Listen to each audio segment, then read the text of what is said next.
Are the AirPods Pro 3 worth buying? This video is being shot with the iPhone 17 Pro, so if you are excited, drop a like down below, subscribe to the channel, let's review the newest pair of AirPods Pro. Let's get started. Should you buy the new pair of AirPods Pro 3? Well, that's a fair question, because Apple seems to be releasing AirPods every single year, and these are more often a consumable than an iPhone, than an iPad, and an Apple Watch. These last way less because of the batteries, because of the way that they are used, because of they are so small, people lose them. Should you buy this new pair? Because you need to? Should you buy a new pair? Because they are better? Those are the two questions. And normally, people, they go for the latter. They go for it because they need it, not because they actually want a new upgrade. The AirPods Pro, they are an awesome product. And if you ask around, people would say that probably is their favorite Apple product of all time. They are easy, simple to use, very easy to connect, and they are really good and so convenient. This is Apple's version of a subscription service. They don't last that long, the battery health is crap after a few years, the batteries are so small that they degrade really fast, but whenever they release a new model, people say, oh, it's only like $200, I will buy the new pair. The thing is, do you need the new pair? Well, the newest upgrades include better formats for your ears, so they are more comfortable. They include a new heart rate monitor sensor. They include better noise cancellation. They include noise transparency mode and better battery life. If all of these are really important for you, especially the new heart rate monitor sensor, then upgrading for the AirPods Pro 3 might be a big upgrade. The thing is, are your AirPods Pro 2 that bad? I don't think so. I don't think that your current AirPods Pro 2 are really that bad. I've used them for like 1.5 years now, and I think they are really good still. The noise cancellation, more than actually need. The noise sound and noise quality, really good, really reliable. They have really good connection. The case is very comfortable, has all the features that you need. MagSafe, Apple Watch charging, USB-C, Find My connection. You also have an NFC chip. You also have an ultra-wide chip so you can locate them. Lots of new use cases that Apple launched with the AirPods Pro 2. Now with the AirPods Pro 3, they actually did another big upgrade. But is it truly worth it? Well, I don't know, because it's another $200. Currently, if you have the AirPods Pro 2, or even the AirPods Pro 2 with Lightning, I don't see the need to upgrade. But if you have the first generation of AirPods Pro, well, those might be dead completely by now, because the battery health should be completely shot, and these ones are a big upgrade over the AirPods Pro 2, then over the first, they're going to be huge. So you will be getting silicone foam tips, which are a bit more comfortable on your ears. They will adjust to the format of your ear because of the foam, so it means they won't fall out as easily. You also will have way better battery life. These claim around 6 to 8 hours of battery on a single charge of the AirPods, and of course with the case they go up to 30 hours of battery life. Then you also have new noise cancellation, which according to Apple is 2 times better than the old AirPods Pro 2 and 4 times better than the first generation of AirPods Pro.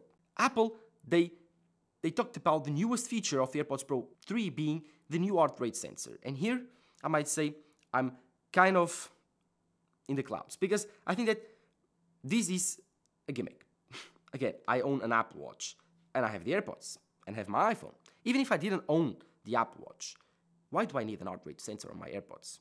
Well, according to Apple, this is for you that likes to go on the run, likes to work out, and don't have an Apple Watch. This will record your calories, this will record your heart rate, and help with the iPhone together, AirPods plus the iPhone, do the same thing that the Apple Watch can do. The thing is, the Apple Watch SE costs $250, or $300, might say. You can find it cheaper for $200 even. While the AirPods Pro 3, it costs $200. So, buy $200 AirPods, buy $250 Apple Watch that does way more. They are doing the same thing, and Apple is crossing over devices to compete. They are competing with themselves, which is kind of fun, because the AirPods Pro team launches an Apple Watch feature. Now the Apple Watch needs to launch iPhone features, or even launch AirPods Pro features, and they are competing with each other and making better products. But the thing is, do you need the heart rate sensor on the AirPods Pro 3? It's a nice thing to have. Do you use it all the time?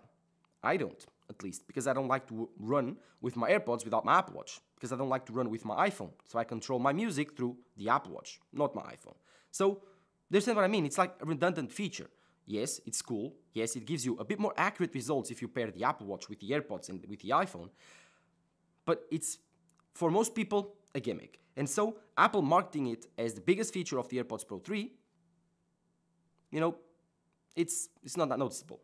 The thing that is noticeable is the battery life and the new sound profile. Yes, this has a bit different sound profile than before, and I'm warning you because you will notice it. I would say it's a bit more like Beats, which is more bass and less clear sound.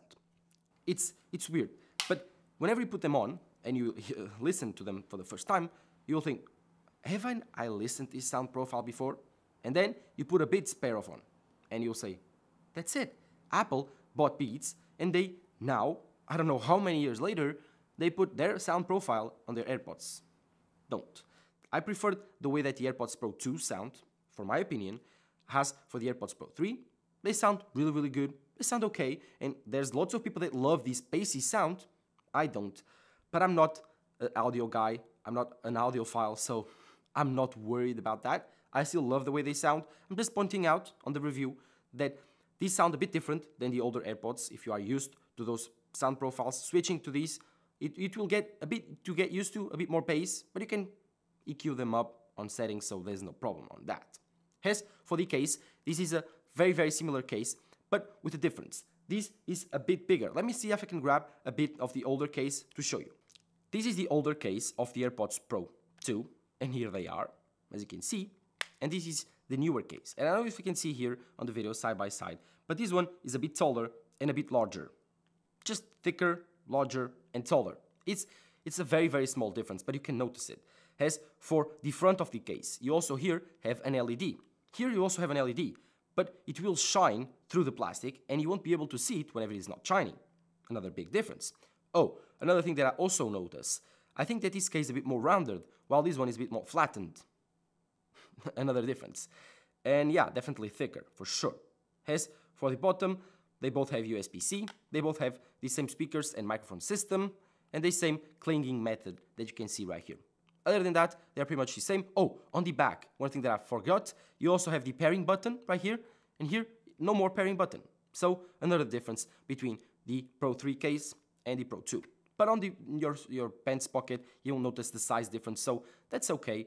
I mean, a bit bigger case, I would say a bit thicker case, for better battery life, I'll take it. The thing is, this charges really, really fast, and you have several methods to do it. You can charge this with your MagSafe charger, with your iPhone, really, really well, and it does a fantastic, fantastic job. You can also charge it via USB-C. So there's so many ways to charge your AirPods Pro. They are the most versatile version of a pair of AirPods ever in terms of charging. But it is the same on the AirPods Pro 2 case. So I would say, if you have the Pro 2, it's not worth to upgrade for the Pro 3. I mean, you get a bit better comfort, you get a bit better security on your ears, you get a bit better noise cancellation, 2 times better noise cancellation actually, and a better noise transparency profile. I would say that the heart rate monitor system is kind of whack. Oh, another feature that I thought wouldn't be that useful, but it's proven to be useful if it works, it's the live translation. This has support for live translation via your iPhone, and it's kind of fun. It's kind of fun. I mean, when it works, because sometimes it doesn't, most of the time it doesn't, but when it does, it's kind of fun. Uses Apple Intelligence AI to do it, and if it works really, really well, it's a life-changing feature. If it doesn't, it's useless. So, yeah, if you live in countries where Apple Intelligence or AI is not available, like the EU, you're screwed. There's no version of this feature available. If you don't, and you can use it, try it out and let me know below how it actually performs, because in my experience, it's not the best. I would say it's not the best because it's not reliable. It works sometimes, and others, it doesn't. But let me know below what have you found if you have the new AirPods Pro 3. And also, if you have these new pair of AirPods, how do you think about the sound profile? Do you think it's better? Do you think it's worth? Do you think that it sounds better? Do you think it sounds worth? Well, in my opinion, I don't know. I have not decided yet, but I think just because of the battery being newer, just because of the new noise cancellation profile that I use a lot on flights, and simply because they have better battery health and obviously noise cancellation, I've bought them and I will keep them. But here's the thing, if you are currently happy with your old pair of AirPods, don't upgrade simply because you want to have a new and shiny pair. Don't waste your money. These are very easy to lose. These are very, very easy to destroy. I've gone through several pairs. I think this is my 5th pair of AirPods since I started buying them, the AirPods Pro. I started buying them when it was the first generation of AirPods, and I bought them in 2018, if I'm not wrong. And I used them for like 2.5 years. It was really, really good. And then I bought the first pair of AirPods Pro, I think in 2020. And then I bought the second pair of AirPods Pro in 2023, I think. And then I lost that pair, and then I bought another one. And then I lost that pair, and then I bought another one. This time with USB-C, which was this case. So, yeah. And then I bought the third generation. So I'm the fifth pair of my AirPods. Journey. These are consumable. You will lose them. You will destroy them. You will drop them. And so, if your current AirPods are good, don't waste your money. If they are not, these are a very, very, very solid upgrade. Let me comment below what you think. Drop a like down below. Subscribe to the channel. Do not forget to follow for more iPhone 17 Pro and iPhone Air reviews. Thank you guys for watching. This was filmed with the iPhone 17 Pro Res RAW. Let me know how it looks on the comments down below. Bye-bye.